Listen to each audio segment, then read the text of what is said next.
রাতে ঘুমানোর আগে আল্লাহ তাআলার একটি নাম 21 বার পাঠ করুন, স্বামী স্ত্রীর অমিল দূর হয়ে যাবে।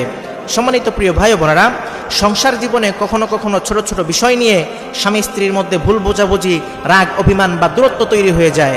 কিন্তু মনে রাখতে হবে, স্বামী স্ত্রীর সম্পর্ক আল্লাহ তাআলার পক্ষ থেকে একটি বড় নিয়ামত। এই সম্পর্কের মধ্যে যদি আল্লাহর স্মরণ থাকে, দোয়া থাকে, তাহলে অনেক সমস্যাই সহজ হয়ে যায়। সুতরাং আপনার সংসারে যদি অশান্তি এবং অমিল তৈরি হয়, তাহলে রাতে ঘুমানোর আগে এই ছোট্ট আমলটি করুন। ইনশাআল্লাহ আল্লাহ তাআলা সম্পর্কের মধ্যে মায়া, মমতা, ভালোবাসা সৃষ্টি করে দিবেন। আমলটি কিভাবে করবেন? রাতে ঘুমানোর আগে সুন্দর করে অজু করবেন।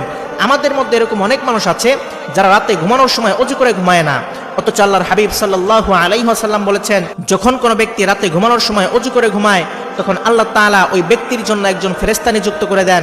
ওই ফেরেশতা সারা রাত তাকে পাহারা দেয় আর তার জন্য মাগফিরাতের দোয়া করতে থাকে। এই জন্য রাতে ঘুমানোর আগে এবং আমলটি করার পূর্বে অবশ্যই অজু করে নেবেন। এরপর 3 বার ইস্তেগফার পাঠ করবেন, এরপর 3 বার দুরূদ শরীফ পাঠ করবেন।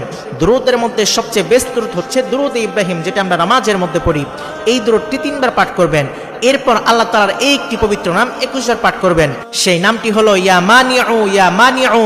এই নামটি 21 বার পাঠ করে আল্লাহ তাআলার কাছে 2 হাত তুলে দোয়া করবেন, হে আল্লাহ, আমাদের স্বামী স্ত্রীর মাঝে ভালোবাসা, শান্তি ও মায়া মমতা দান করুন এবং আমাদের সংসারকে অশান্তি থেকে হেফাজত করুন। ইনশাআল্লাহ আল্লাহ তাআলা আপনার দোয়া কবুল করে নেবেন। স্বামী স্ত্রীর মধ্যে অমিল দূর হয়ে যাবে। আল্লাহ তাআলা সম্পর্কের মধ্যে মায়া, মমতা এবং ভালোবাসা সৃষ্টি করে দিবেন।